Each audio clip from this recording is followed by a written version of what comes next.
আসসালামু আলাইকুম। আশিস কুকিং ডায়েরির আজকের আয়োজনে থাকছে ডিম ভুনা রেসিপি। এটি খুবই সাধারণ এবং কমন একটি রেসিপি। যারা মাছ মাংস খেতে খেতে বিরক্ত হয়ে গেছেন তারা আমার এই রেসিপিটা ট্রাই করতে পারেন। আশা করছি ভালো লাগবে। আর এর আগে যদি আপনি আমার চ্যানেলে নতুন হয়ে থাকেন তাহলে প্লিজ আমার চ্যানেলটা সাবস্ক্রাইব করবেন আর পাশে থাকা বেল আইকনটি অন করে দিবেন। আর যদি ভিডিওটা ভালো লাগে তাহলে লাইক কমেন্ট এবং শেয়ার করবেন। প্রথমে আমি এখানে 30টা ডিম নিয়ে খুব ভালোভাবে ধুয়ে একটা সসপ্যানে নিয়ে সিদ্ধতে বসিয়ে দিয়েছি চুলায়। সিদ্ধ হতে হতে ডিমগুলোতে যখন বলক আসবে তখন আমি একটা কাঠির সাহায্যে ডিমগুলোকে খুব ভালোভাবে নেড়ে নিব। 15 মিনিট আমি ডিমগুলোকে খুব ভালোভাবে সিদ্ধ করব, হার্ড বয়েল করে সবগুলো ডিমের চামড়াটা ছিলে নিব এবং অল্প কিছু হলুদ, মরিচ এবং লবণ দিয়ে ডিমগুলোকে খুব ভালোভাবে মেখে নিব এবং ডিমগুলোকে ছুরি দিয়ে একটু একটু কেটে নেবেন যাতে নুন, হলুদ, মরিচগুলো খুব ভালোভাবে ঢুকতে পারে ডিমের ভিতরে। এবং একটা সসপ্যানে পরিমাণ মতো তেল নিয়ে আমি প্রথমে 20টি ডিমকে ভেজে নিব।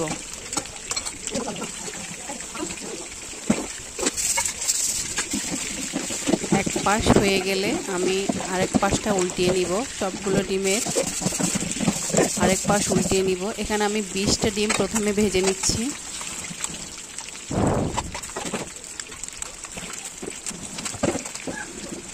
ভাজার পর 20টা ডিমকেই আমি একটা বাটিতে তুলে নিব।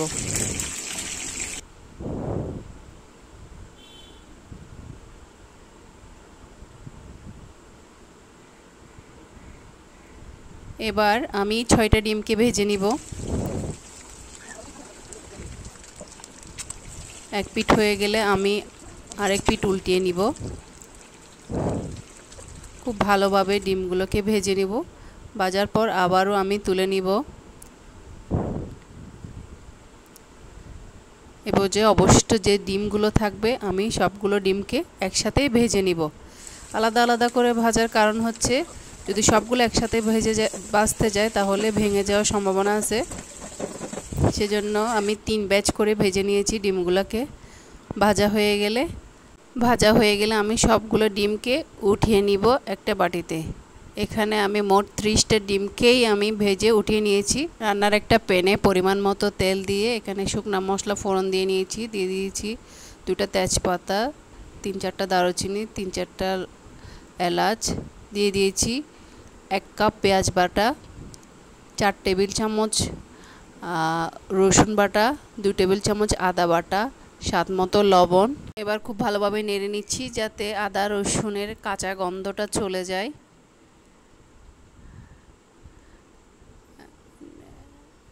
দিয়ে দিচ্ছি অল্প পরিমাণে পানি এবং গুঁড়া মশলাগুলো অ্যাড করে দিচ্ছি। দিয়ে দিয়েছি 1 টেবিল চামচ ধনিয়া গুঁড়া, 1.5 টেবিল চামচ জিরার গুঁড়া, 1 টেবিল চামচ হলুদ গুঁড়া এবং 4 টেবিল চামচ পরিমাণ লাল মরিচ গুঁড়া। লাল মরিচের পরিমাণটা একটু বেশি দিয়েছি কারণ আমি এই ডিম ভুনাটা একটু ঝাল ঝাল করব, সেজন্য মরিচের পরিমাণটা একটু বেশি দিয়েছি। আবারও সবগুলো মশলাকে খুব ভালোভাবে নেড়ে কষিয়ে নিচ্ছি যাতে মশলার কাঁচা গন্ধটা চলে যায়। এ পর্যায়ে আমি পর্যাপ্ত পানি অ্যাড করে দিব। অ্যাড করে ঢাকনা দিয়ে দিব। এর একটু কিছু পরে যখন পানিটা ফুটতে থাকবে আবারও একটু ভালোভাবে নেড়ে নিব। যখন পানি থেকে তেলটা আলাদা হয়ে যাবে এ পর্যায়ে আমি সবগুলো ডিমকে একে একে দিয়ে দিব।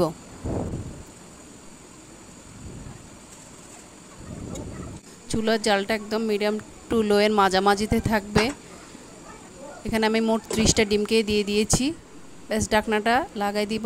এর 5 মিনিট পর আমি প্যানের হাতলের 2 হাতল ধরে একটু নেড়ে নিব এবং সবগুলো ডিমকে একটা ছোট চামচের সাহায্যে খুব ভালোভাবে উল্টিয়ে নিব। কাজটা খুব সাবধানে করবেন, না হলে ডিমগুলো ভেঙে যেতে পারে। আমি সবগুলো ডিমকেই খুব ভালোভাবে উল্টিয়ে নিচ্ছি যাতে মশলাগুলো খুব ভালোভাবে ডিমের ভিতরে ঢুকে যায়। আবারও প্যানের হাতল দুটোটা ধরে খুব ভালোভাবে নেড়ে নিয়েছি।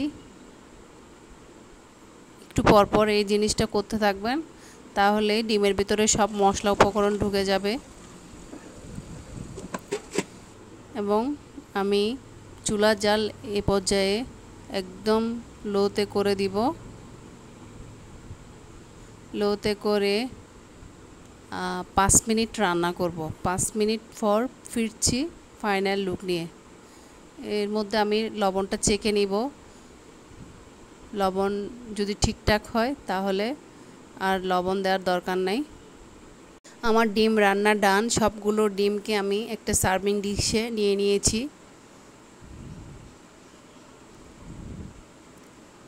এবং প্যানে যে মশলাটা থাকবে সেটা আমি উপর দিয়ে ঢেলে দিব ডিমগুলোর উপরে। দেখুন দেখতে কতটা লোভনীয় হয়েছে। এটি গরম গরম ভাতের সাথে খেতে কিন্তু দারুণ লাগে। ভাত, খিচুড়ি সবগুলোর সাথে খুবই মানানসই। আশা করছি ট্রাই করবেন। আজকে এ পর্যন্ত, দেখা হবে অন্য কোনো দিন অন্য কোনো নতুন আয়োজন নিয়ে। ততক্ষণ পর্যন্ত আল্লাহ হাফেজ।